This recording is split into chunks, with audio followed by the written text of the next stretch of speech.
Hello my friends, I am G Hondo and welcome back to our Let's Play of OpenTTD Season 2. This is episode 42. In episode 41, we did have a bit of a breakthrough. Our planes became unlocked, so I went ahead and created a little passenger mail flight between Brittingville over here and Sinningdore over here. Obviously, this airport's being very small. It's only catching a very small portion of this otherwise absolutely enormous city. And same with over here. It's only catching, I mean, it's getting definitely a better pile, but it's still only catching a small portion of that airport. As you can see, there are just staggering numbers of passengers and mail waiting, but our current planes can only carry a very small number. It would take 20, 25 planes to even, be putting a dent into this. For those of you who watched Season 1, you probably remembered the little fireball incident I had when I had 15 planes coming into a large airport which has 2 runways. If 15 is too much for a large airport, I'm pretty sure 20 or 25 is way too much for a small airport with only 1 runway. So we will not be fully servicing that route, is all I'm saying. Anyway, let's get the game rolling here.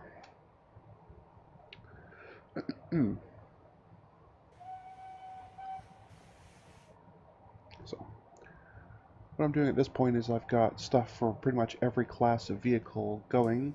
I am going to try and find a vehicle to watch. Oops, that's the wrong one.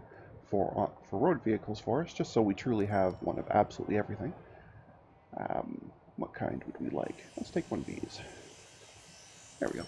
So now at this point, I'll try and find a way to arrange these windows a little better. But at this point, we're going to have one of every single type available that we can be watching something at all times, which I think would be marvelous. So now, no matter what kind of vehicle you're into, you got something to watch.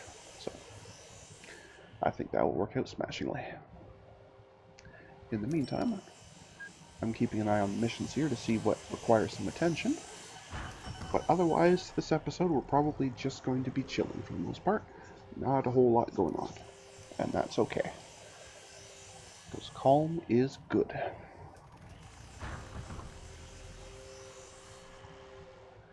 I think the train's the one that interests me the most. I think that's where I'll leave the window focus here. Although, like I say, there's vehicles for absolutely everything available. So whatever anybody wants to watch, there you go. Was a little disappointed. I never saw an actual pop-up about the new boats, because we are now able to get, oil or cargo ships.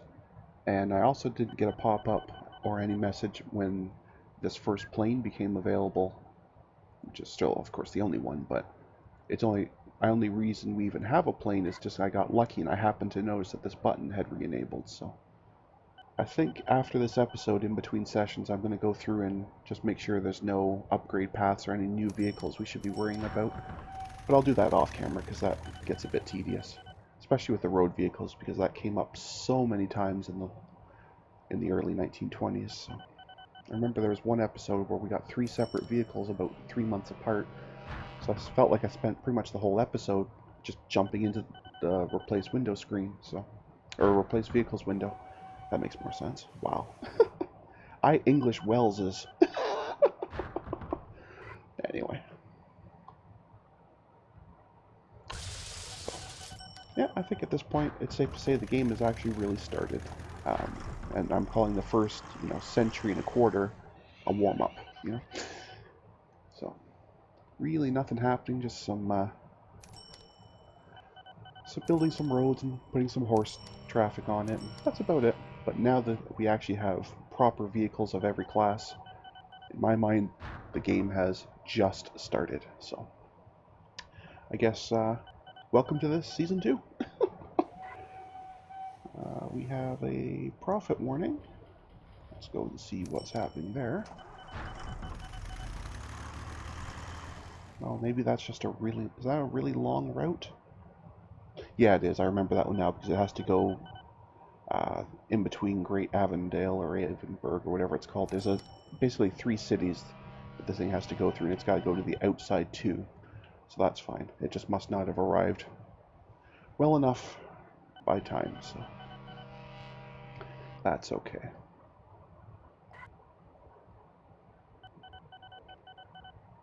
That's okay.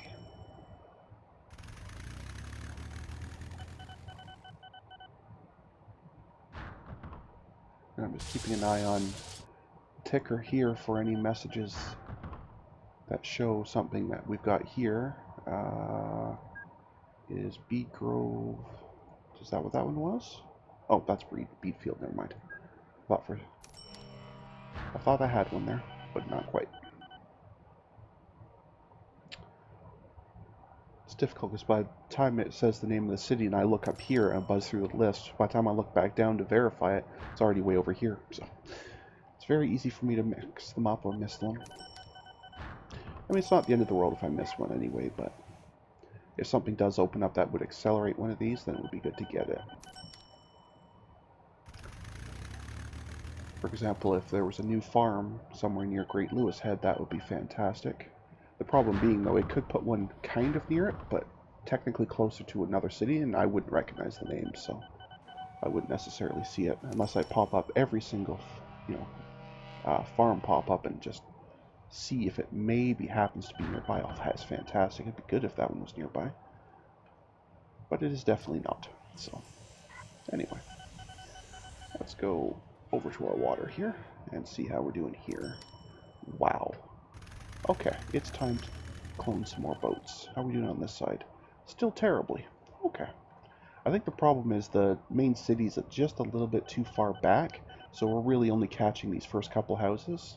Whereas on this side, we're catching this little bit here, but that does include some larger buildings. I think that's why we're getting a lot more traffic from it. But anyway, I am going to clone, let's say, 3 more. Sure, why not? Did I set these to full loads? No, I did not, so I need to manually space them out. So I'll let that one go for a bit.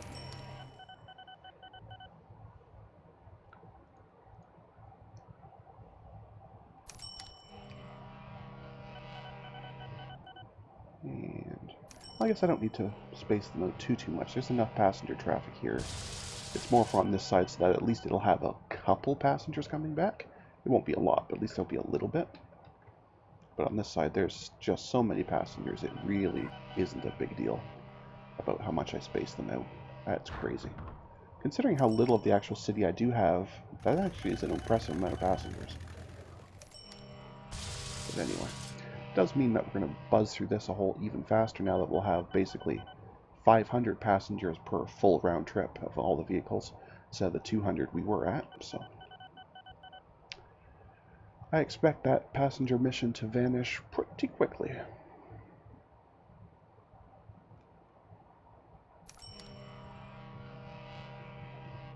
And welcome to 1934.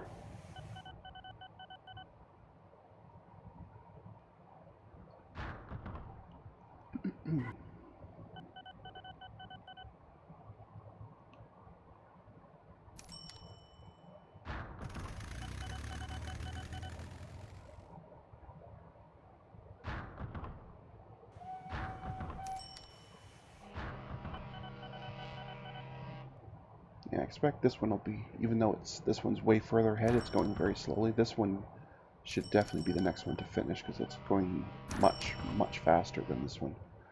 This one's only hauling, I think it's 18 head of livestock per month production at the farm there, whereas here we're clearly pulling in stacks and stacks and stacks of passengers. I actually might have one too many boat. A lot of that may have been just backlog. We'll have to see. I may have built one too many boats. Because this one won't be full. It'll be almost full, but it won't be full. Yeah, about 3/4 full. But we'll see. The other thing I guess I could do is I could tell the boats to wait for full loads on this side. Not on the St. Whitville side, but on just here on the Joburg Market side. Because that would sort that out. And that would make it easier to tell when it's overloaded, but anyway. We now have enough for the next boat whenever it arrives. That's it coming right there. And then we're already about a quarter of the way ready for the next one.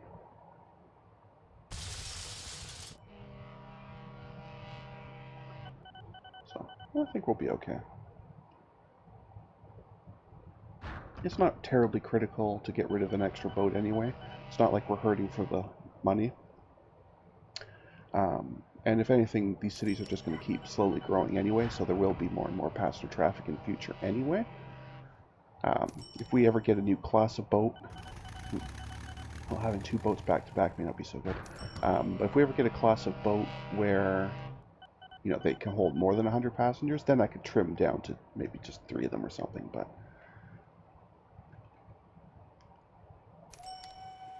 we got some passengers. Does that mean you got none? Pretty much. Okay, so I'm going to pause you for a little while, just to get a bit of a gap, and then let you go. Just space them out a little tiny bit.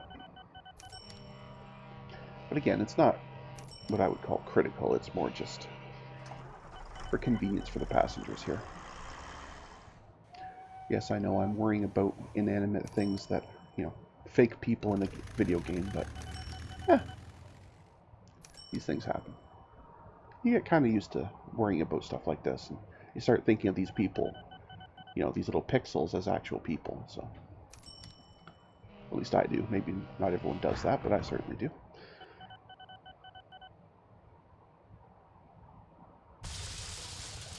I see this vehicle is stuck behind us, or was stuck behind a slower vehicle. The speed on it was going berserk for a minute there.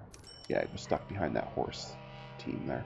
They only go 26 or 28. These go 32, so that's okay.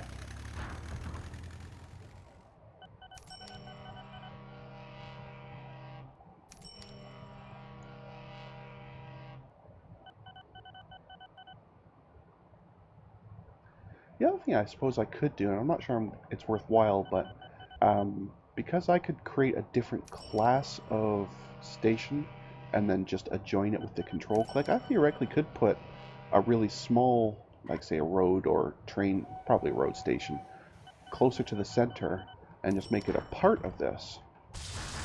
Actually, I'm going to try that on the Whitville side because we are getting very little passenger traffic here anyway.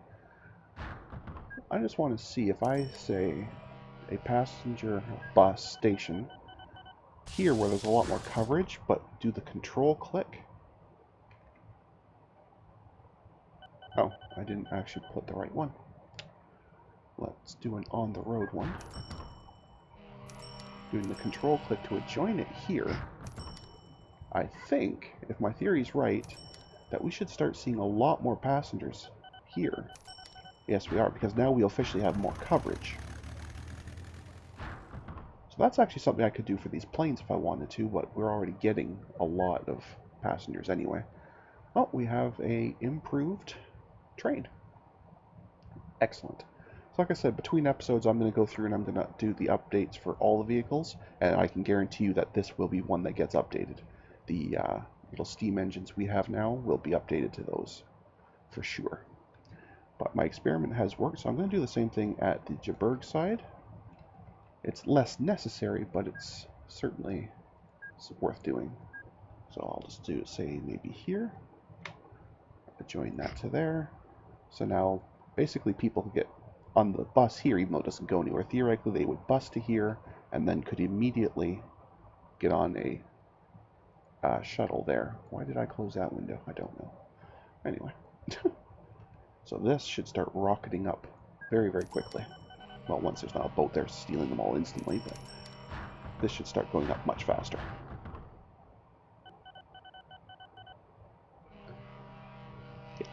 Now, we were already getting a decent pile, so this hasn't added as much maybe as it did on the other side, but it is definitely additive. That's interesting. I can't believe I hadn't thought of something like that a long time ago, but it just came to me now. Interesting. Anyway, we definitely don't have enough boats now. We theoretically could clone a few more. Not going to, of course, because we have already cleared that mission, but, and it's been replaced with a passengers mission to the city here of Ackworth. I'm just going to put the speed down so I can get an idea of what's going on. Where is the next nearest city? Looks like it's over here at Mesningham. So I guess the question of the day is, do I want to make this a train, a plane, or a road vehicle? I think I'd like to do a passenger train. Shame I don't have better tracks yet, but that's okay. We will do a passenger service by train. Find a spot we can plunk this in, say right about there. And on this side, have it face that way, and we'll tuck it in maybe right there. Perfect. Now let's drag the rail across. Somewhere around there. And we'll do a diagonal one from here. Oh, there's a hill there. Okay, I won't do a diagonal one there. We can't do a diagonal on a hill. That is the one restriction that it won't do. It's nice that it will do diagonals for us, unlike roads, but it still will not do them on a hill, which is okay. We can get around that, no problem. Looks like I have one more square over. I just missed that. There we go. Beautiful. And we'll need a depot, which I guess we'll place maybe right by that hill. That's fine. Right, so we will no longer be using the Kirby Poles. We're going to be using the Chani Jubilees, because as you can see, yes, they're more expensive, but they have nearly double the speed, way more horsepower, and they last longer too, but that's not really a big deal. But yes, we will definitely be using Jubilees, and I am going to, between episodes, update the auto-renew. Well, let's do, say, 3 passenger cars. That'll do. So this is Ackworth to Mesningham.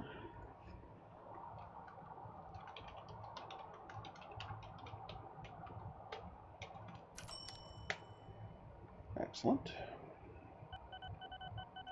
And your route shall be between the Mesningham, the depot, and Ackworth.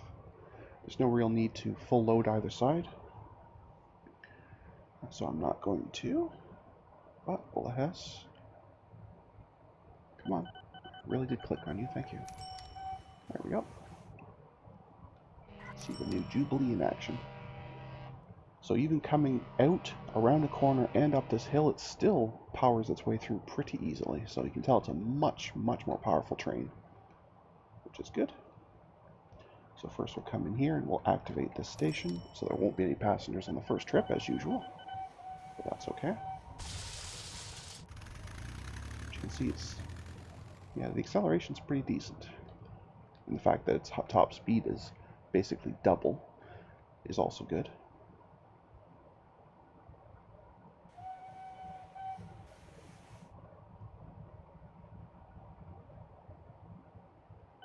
Excellent.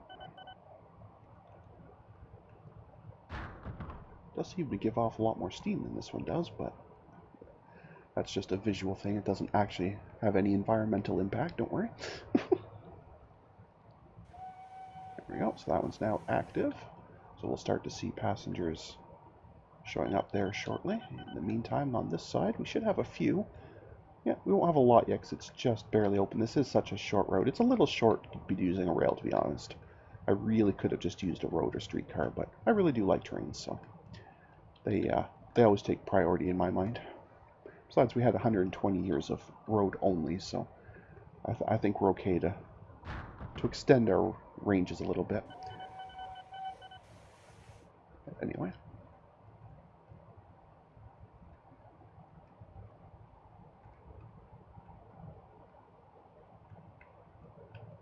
Sit here and watch. Put the speed up for just a little bit, just to let this one get in. I just want to make sure it's profitable, and then I'll close that window because we already have a train going. Or I guess I could close that one and just leave this one up. I guess it wouldn't be any difference. It's still a train. In fact, it's a more powerful train, so it's alright. Okay, so now we finally have some passenger traffic, so now we should start seeing a little bit of profit. There we go. it's of course going to be a bit low because it's already made a couple of trips empty while it was activating. Whoa, whoa, whoa, what's that? New road vehicle, a multi-car tram. Cool, okay. It's for mail, apparently. Well, cargoes. Okay, well, like I say, I'm going to go through every single one of them, so I'll probably be adding that to our fleets.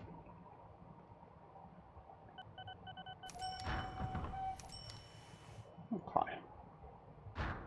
I don't think this train's ever going to be significantly profitable, because the running costs are much higher, and there's not all that much volume.